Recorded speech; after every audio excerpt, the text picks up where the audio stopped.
Hello, everyone. I'm excited to be interviewing our next guest, Vish Iyer, for Soulmate Connection. I heard his story like a month ago, and I was completely just enthralled. I just thought everyone has to hear this story. So, Vish, first of all, just tell me a little bit about yourself. Where do you live? Let's start there. All right, a little bit about myself. All right, I'm based out of both Los Angeles and San Diego, Southern California. I've been here over 20 years. Wow. Okay. Yeah, and presently I'm in three industries: acting. I'm an actor in Hollywood, and also I'm an author, speaker, coach for this book called Yoga and Love, and I'm also a real estate entrepreneur. Great. So, I want to start with before you met your wife, right? What were you struggling with in your love life? Why was it hard for you to meet this woman of your dreams? Yes, in general, I would say that my story is a little bit different than a conventional person who's looking for love, because I come from this sort of family and where they told me that I would have an arranged marriage and parents would be involved and they'd be key decision makers on whom I would choose to marry. Right. And I was programmed with that thought. And so when I came to the United States, even though I'm a romantic guy or I want to date women or American girls I'm attracted to, but I really can't do much. So a lot of women thought I was gay because I wouldn't do anything to them, and they were. You didn't have a game because you knew you were going to land a wife no matter what you did. Yeah, but I always knew that. So it's this conflict. So my thing was not I was looking for love and I was not getting love. It's not that. It was more that it's this childhood because I was warned that if I went ahead and married somebody outside my thing, I would be disowned. Wow. So I had this whole pressure thing, and at the same time, I have all the hormones and all the love, the excitement of any regular person. So it's not like I'm. That was so. My story is a little different, but again, from an obstacle perspective, yes. I mean, my challenges.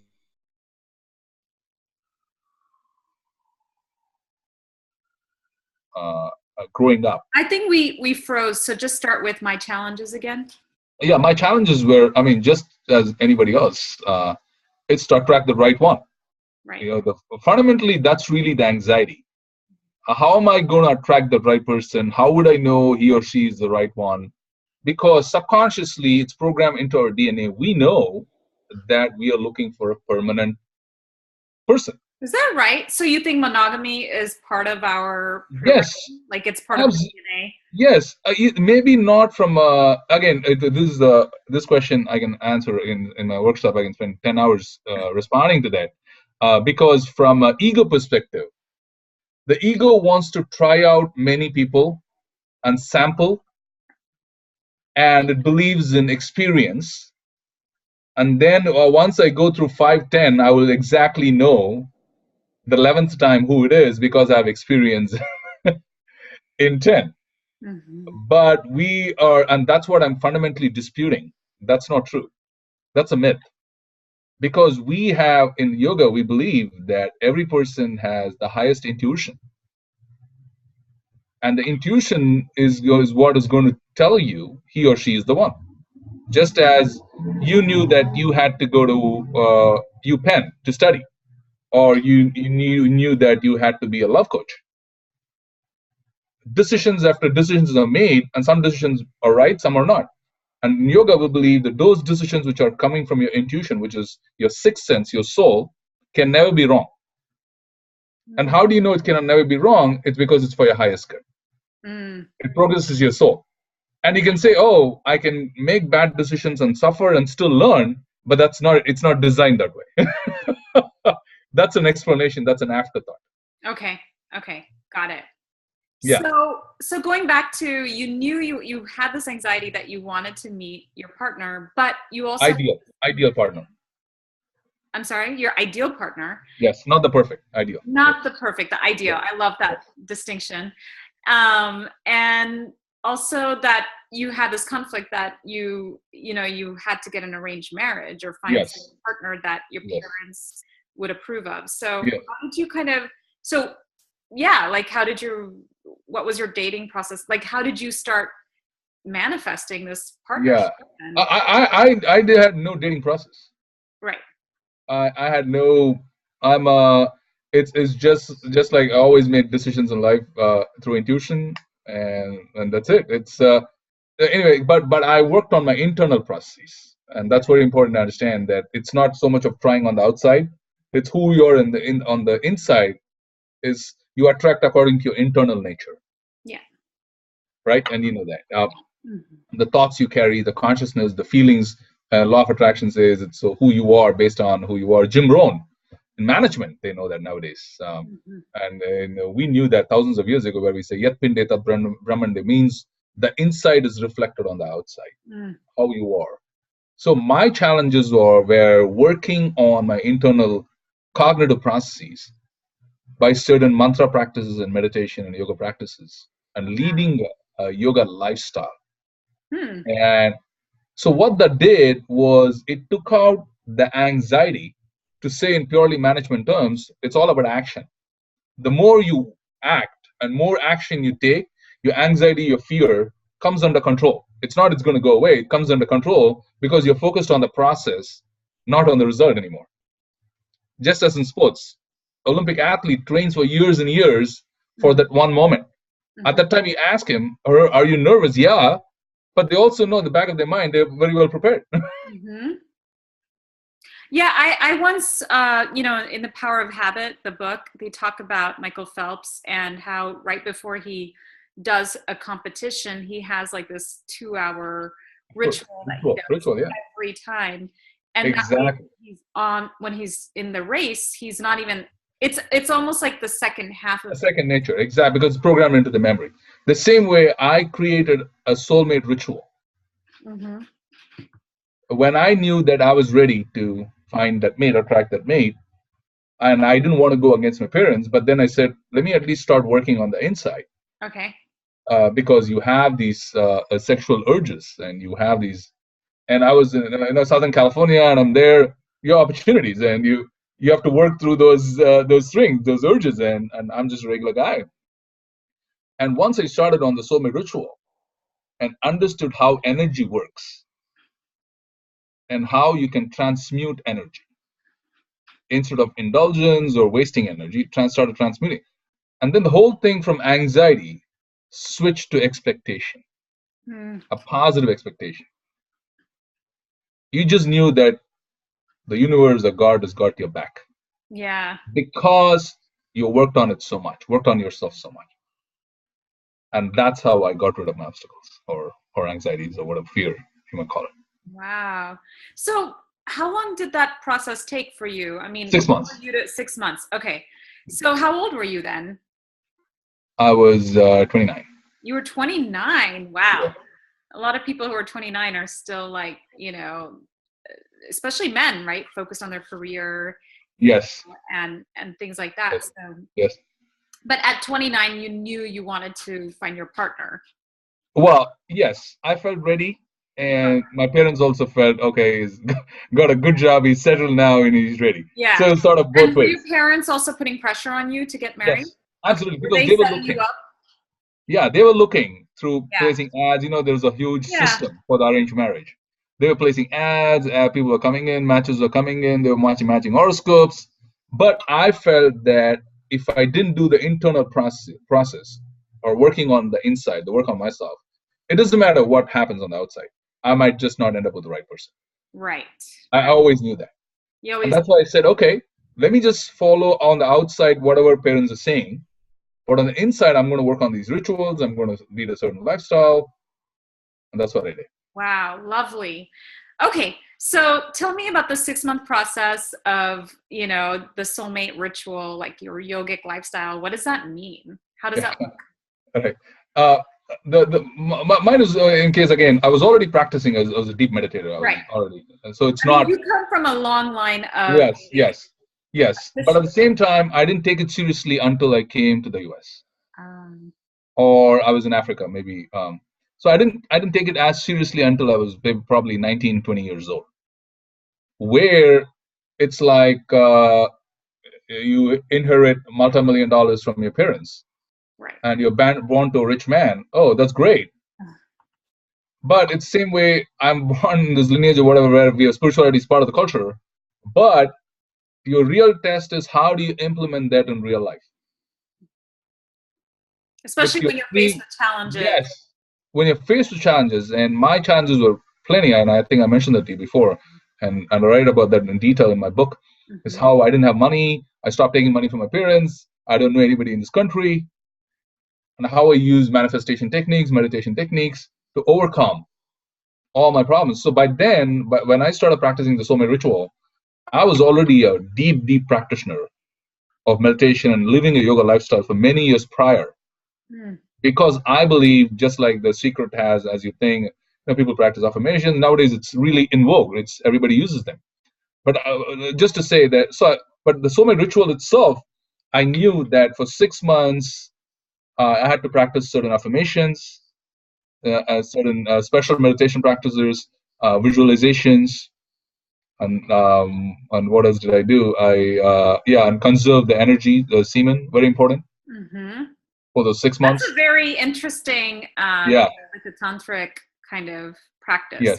Okay. Yeah, it's a yogic practice, which is yes. But basically, the idea is you want to transmute your sexual energy. Exactly, because that's the fundamental, and why? Because sexual energy contains the highest concentration of prana. Right. And the prana is life force. It's life force, but it's also the mother energy of magnetism and electricity. Yeah, and I always tell women, like you got to build a magnet. Your sexual chakra, right. Energy. Right. Yeah. Right. So the whole process of becoming a soulmate magnet is to build prana. So you want to cut out any potential leaks, just as there's a guy, Ramin Sethi, I think, who teaches people how to save money. Yes. One of the first things he said. Rich. Yes, and teach out. He says, go and see how much are you paying for your credit cards, how much are you paying for your gas, cut all these bills, call and negotiate, right? I'm just imagining it for the body. Right. Yeah. Right. But then you become a...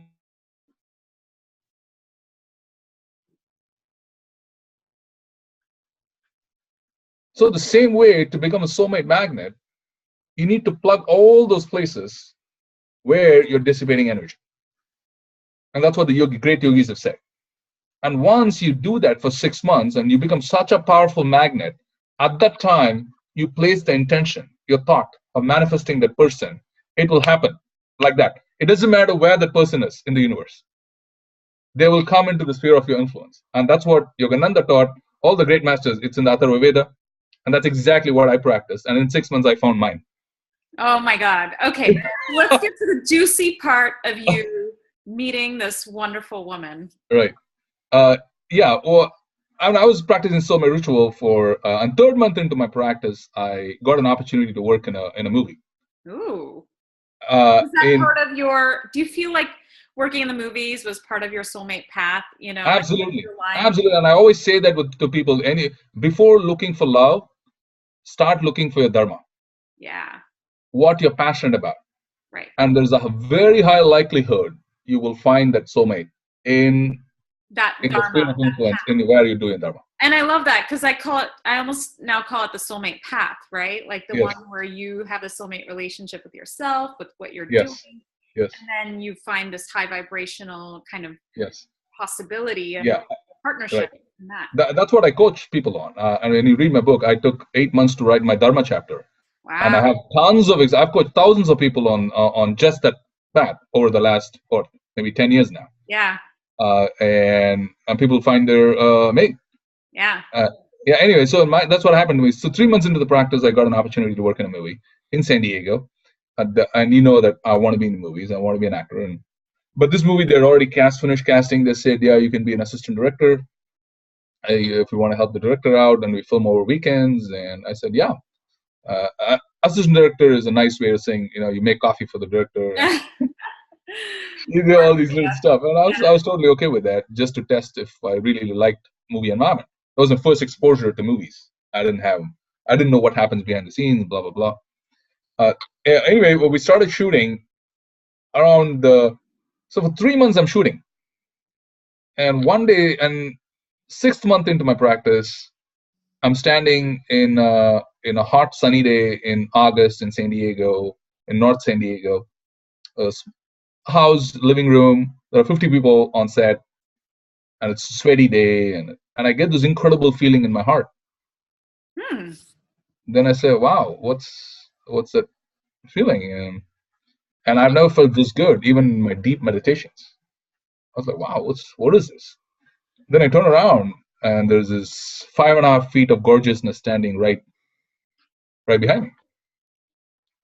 And then I was like, "Wow, okay." And when she walked away, the feeling went away. Then I didn't put two and two together, but that night in my meditation, I'm meditating and I'm doing my Soulmate Ritual, and I finished and I'm in silence. And that's the time in silence you listen to the voice of God.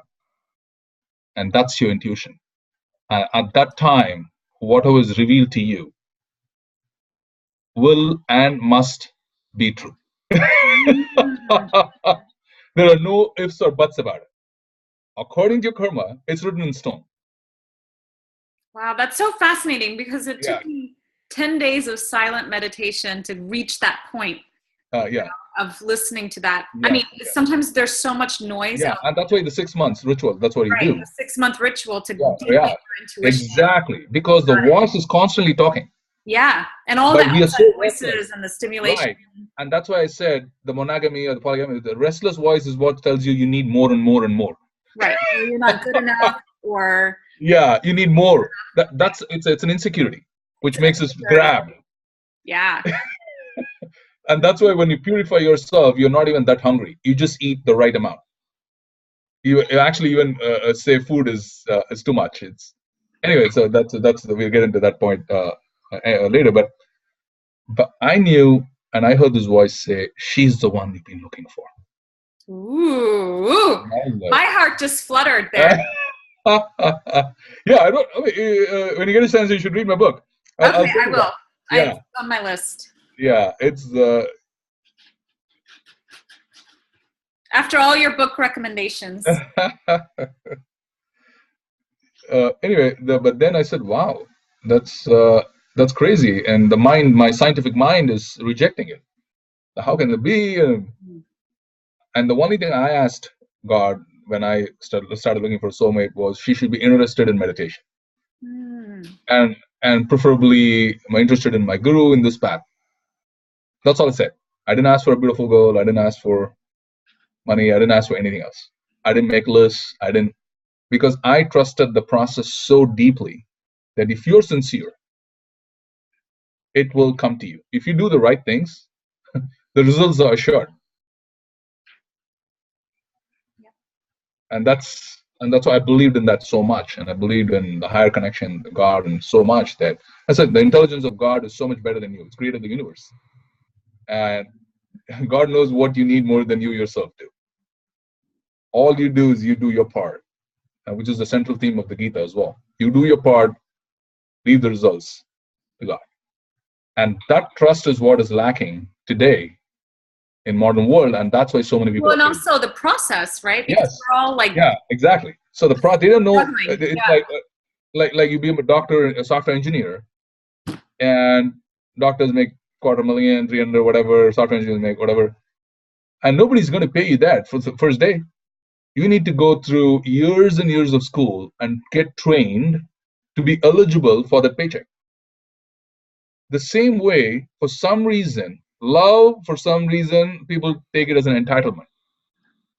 It's harder than becoming a doctor. It's 1,000 times harder than becoming a great scientist. Finding your soulmate is the most worthy. Exactly, and that is why I feel that I'm the most successful person on this planet. Yes, because first of all, you need to manage the emotions of another human. Yeah. Nothing can, and you need the greatest training for that. Every person breaks a problem. They cannot manage their own emotions or the other person's emotions. So imagine, just to get a paycheck as a doctor, you need 12 years or 15 years of study. How much more training do you need to manage your own emotions and another person's emotions? Absolutely. It's emotional resilience. Exactly. Emotion resilience and regulation. And regulation, yeah. And transmutation. It's in different stages. And if you don't understand these things, it doesn't matter how beautiful the other person is, and you feel, oh, he's exactly what I was looking for, but why am I not feeling it? And why is it breaking up? Yeah. And that's why it's, I've been in the media a lot. Media has been very kind to me from my book, and I've been on over 100 TV shows. Wow. Yeah, I've been on NBC, blah, blah, blah, blah. And constantly it's, and this, again, we start talking and we get into this. And I say it's always a process, and you got to work on yourself. It's just not a matter of a little bit of journaling or or going out. And people, how do they go drinking, or they do rebounds? They do all sorts of negative self-sabotaging, anger and resentment to a past partner, right? And I'm coaching, right? And I coach a lot of women who are holding on to that anger from the first breakup. Yeah. And I'm teaching them meditation now. I can show through neuroscience, and that's the other part of my work. Well, I won't get into my work right now, but continuing on the story. And I said, wow, this is unbelievable. This can be. But I knew when the voice spoke, that's it. And now I don't want to go into details, sorry, because it's only 7-minute video, but no, I want to hear the juicy part about.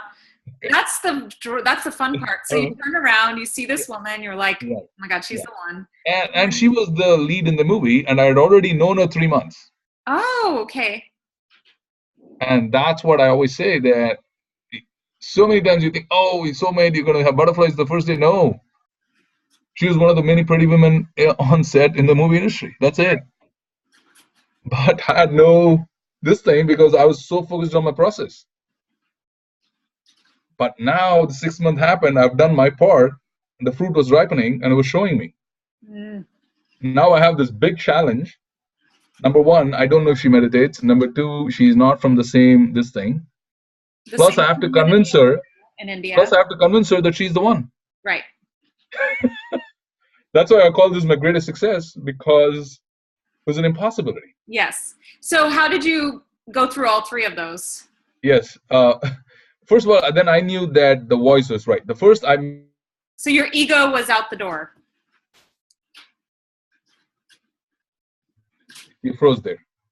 So your ego went out the door because you knew your voice was right. Okay. I made peace with that. The first thing. Okay. I said, I'll humbly bow down. Right? And it's so important. Yeah. It's so important to give yourself credit that you can have intuitive experiences from the God within you. Wow. And you're deserving of those responses. You are deserving, and that's the fruit of your action. That's the fruit of your hard work. So receive it, take it, embrace it. Love it. Love it. Receive it, love it, and take it. And embrace it. Yes. And embrace it. Receive it and take it. Yeah. And I did that right at that moment. Powerful. Isn't it powerful? It's absolutely powerful because you know you're worthy of love. Like, right. I'm worthy. Questioning. Yes. And it's not arrogance. It's just I'm worthy because I've done the work. Period. Yeah. That's it. And it's not coming from ego. And we all know. God knows. I know. All the T's are checked. Everything is crossed. Everything is right. Right. Now I went early the next day on set to see if I can recreate that feeling around her. So I would stand around her, and every time I knew, my God, this is the one. This is crazy. And sorry, God, this takes me 2 hours in my talks to give the story, but now you want. Wow. How detailed do you want? This is amazing. Well, this is getting hotter. I feel steamy. Okay, so so tell me, like, what was her, So you want to continue with the details? Yeah. Okay. Are you sure? Sure. Okay. And then I went and I said, all right, this is good. And then the following week, my parents had called me, and they used to live in Africa. And they said, that's it. We are going to India and finding you a girl. So they had left already to go to India. And the shooting was ending, and they asked me to come. Now they are strong, putting the will behind it and saying, we are going to decide. Because the 30 is the big, and I was nearing my 30th year. And 30th is I was 29. That's it. And that morning, and we left already. We had said bye and shooting, and I would never see her again because we were not friends, or that's. And it was Monday morning, and my flight was that evening to India. Yeah, Monday morning, and I'm sitting. I was like, uh, okay, what do I do here? Because I don't. Do I ask her out on a date? We didn't even have a spark. She's like, who's this weirdo? 3 months he saw me and he didn't do anything. It's not a connection, no friendship. We didn't even exchange emails. But she was in part of the mass email. So I picked her email and I sat, so what to do? I pulled her email up and there's a force which had taken over me. And I didn't know what to do. I just kept staring at the screen for 45 minutes. Blank screen, not knowing what to say. Then I heard this voice. I tell her you would teach her meditation. I always say this is the world's greatest pickup line because it works. I sent well, her you know, my husband and I met in a meditation group. Yeah, I think you told me.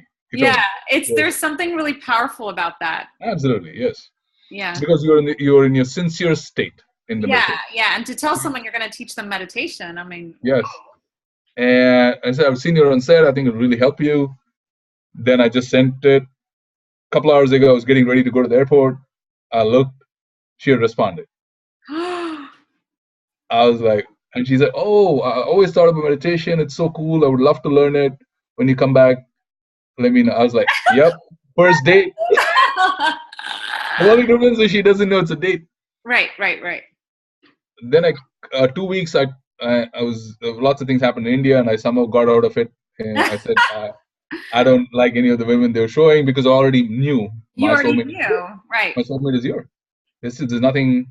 Did you tell your parents by then? No, I just told. I'll tell you. I'll continue again.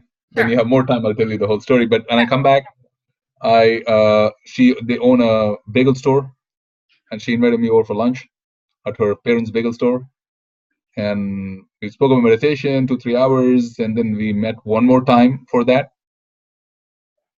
And then I was meeting my brother. My brother's the only person I told about her. My brother said, "So what's going on with your soulmate? And did you tell her?" Then I said, "What do you mean? I'm not going to tell her. I'm going to be friends with her first and just sort of ease in over time." Yeah. And he said, "No, you're an idiot.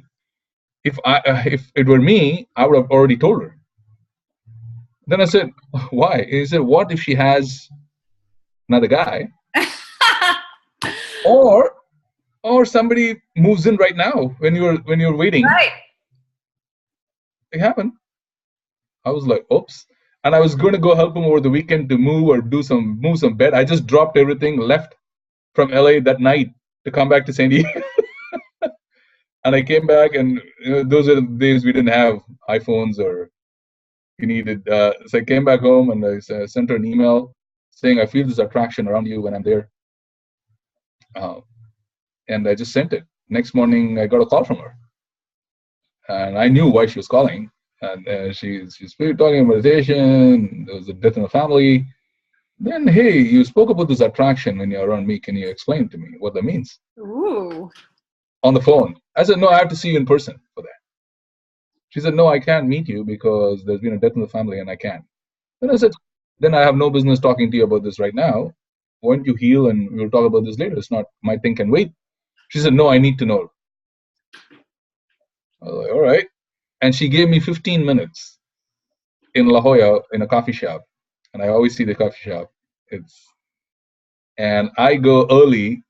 It's in November 6th of November, 2002. I go early, and I know that she likes pina colada, so I get some pina colada. And she comes in. She's already looks a little upset, and she sits down because she looked at me as a meditation mentor, not right. Yeah. Then she sat, and then I told her, "Hey, I went through this process, and at the end of 6 months, if you're sincere, you will attract that ideal person into your sphere of your influence." Now I'm able to say it in a very beautiful way. At that time, I didn't have the knowledge. Because now I teach about this. I just told her I did this process, and it's you. There was complete silence for I was like, one a deer, two a deer. Well, you know, when someone speaks the truth, it's like Yes, all you hear is silence, you know, because yes, yeah, that's how truth feels sometimes. yes. And I didn't, for, then ultimately she said, sorry, you're not the guy for me. I don't feel anything for you. You're not my type. I was not even planning to get into a relationship. She had just graduated from undergrad. I want to Wow. focus on my career. Blah, blah, blah. Then I looked at her and I smiled and I put my hand out and I said, thank you. Thank you so much for allowing me to express myself. I've been carrying this since my experience for 3 months in my heart. And it's been very difficult to carry it without expressing it. Now you give me an opportunity at least to say. Now the ball is in your court. It's your choice. I've said what I have to say. So I just shook hands and I left. And she said that for the first time in her life, she lost sleep over a guy she didn't even like. Right. And she said that, but there was so much truth in what you had said, it slapped me. Right. I just didn't know what to do. I knew that you were coming from a truth place. I just knew it, but there was no. And then I'll just tell one more part of the story before because it gets too long. Then we would banter over email that I'd be like, "You're the one," and she'd be like, "No." Became sort of a little friendly, but then I got a little upset a month later, and I said, "Hey, forget all the spiritual BS, if you want to call it. We are both science students, and one second, excuse me.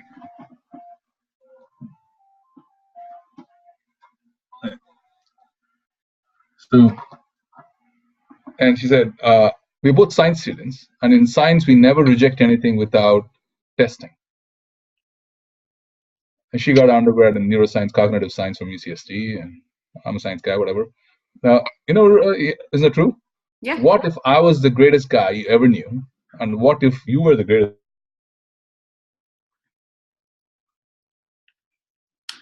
This whole soulmate thing, forget about this whole spiritual experience, meditation. What if we be friends for 3 months? At the end of 3 months, if you don't feel I'm the guy, or if I do, I will never have to bother you again. And I didn't hear back for a week because I knew that I had hit home. I done something because because she's a very logical person. A week later, she said yes, and I knew at that time that yes. And again, if you read in the book, you'll know she had a spiritual experience as well when she came into my temple to meditate. And then we were married the next year. Oh my God. What an amazing story.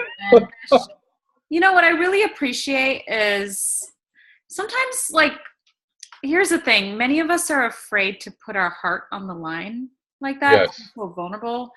And I know men, especially because it's a man's, it's almost like this gender Yes. stereotype that Yes. a man has to be Yes. the one that takes the first step. And we women want men to, but then when they do, we're like, oh my God, he's too much, or I don't know. Like so it takes a lot of resilience and persistence and confidence and vulnerability at the same time for you to do this, right? What I did. I've just been I was operating.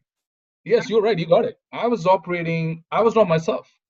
Right. Now, my normal me, like a greater force, like a loving force had taken over. And so you could think from a place, or you could be from a place of love. Right. Right. And I would never put myself in a vulnerable situation, whether it's a woman or a man. I'd never do that. Right. I'm a warrior. I'm a strong, tough guy. But here, I trust, and that's why I always say, it's the ego which defines your personality, where you say, I'm like this, I'm like that, I'm like this. And if that's the mindset you're going to use to find a soulmate, you're going to never attract a soulmate. You're going to attract an ego mate. As simple as that. Because what you've done, the light is trying to come through the darkness, and you're just putting more and more nails to fight the light. Instead, I said, wish doesn't exist. The ego of wish doesn't exist. I'm going to trust this energy, which is putting me in situations and which are extremely vulnerable, uncomfortable, and awkward for me. Totally, because you probably never had this conversation before. Yes, yes. You've It's never crazy. had to convince someone to wait and wonder. Right. Oh Right. my goodness. Yeah. You want to know now, like, especially with technology and iPhones and Facebook and dating apps, we want to know now, right? And for you, you really had to just sit, be with this for months and months. Yes. And right. And also, beautiful thing happened when she said no, which is a rejection, right? Right. For all practical purposes. Yeah. Because there's a great possibility that I would have never seen her again. Right. Right? Yeah. She could think, and her friends actually asked her not to ever see me because who's this guy? We should call the cops because nobody comes out and says, "You're my soulmate." What if I were a stalker? Right? You don't know. But I had so much peace that night. I had so much peace as though I had already won. I had no idea what I won. I had no idea. I didn't win the girl, obviously not. But it felt so good, and that's why when you conspire with truth, you touch your soul, and it's such an internal love. That's why I say love is such an internal process. It's just a battle inside yourself. It has nothing to do with outside. Whether it's the soulmate. You can reach that point of unconditionally loving someone. Yes. Better, right. And, just coming from that place of truth and unconditional love. And you're like, okay, even though on the physical level I've been rejected, but on a soul level, I live my truth and I'm in peace. And I did it. That's it. Love. Like, that's it. And I've done it. That's it. As simple as that. If you live your truth, you will attract a soulmate. Period. It's just, it's a cosmic law. And you probably had a soulmate experience within you, right? You felt like a sense and those are the experiences, which I'm just saying. Yes. Yeah, like you could feel you were your own soulmate too, probably in that moment. Yeah, absolutely. Like, wow, like. Yeah, my higher self is the soulmate. Yeah. My higher self is the soulmate. Yes. Absolutely. You're like, wow, how could I have? I mean, I've done. And she's a reflection of that. It's just how it works. Exactly. Yeah. She's a reflection of that. Yes. Wow, Vish. Okay, so now fast forward, how many years? 13 years? Yeah, almost. Okay. 13 years, and you guys are happily married, and you have a beautiful baby, Tejas. And I mean, I'm just so blown away by your story, and I'm grateful for you sharing your wisdom, and I'm sure anyone who's watching this will just benefit just through this knowledge, and also your book, Yoga of Love. Is it Yoga of Love? Yes. No, Yoga and Love. Sorry, Yoga and Love.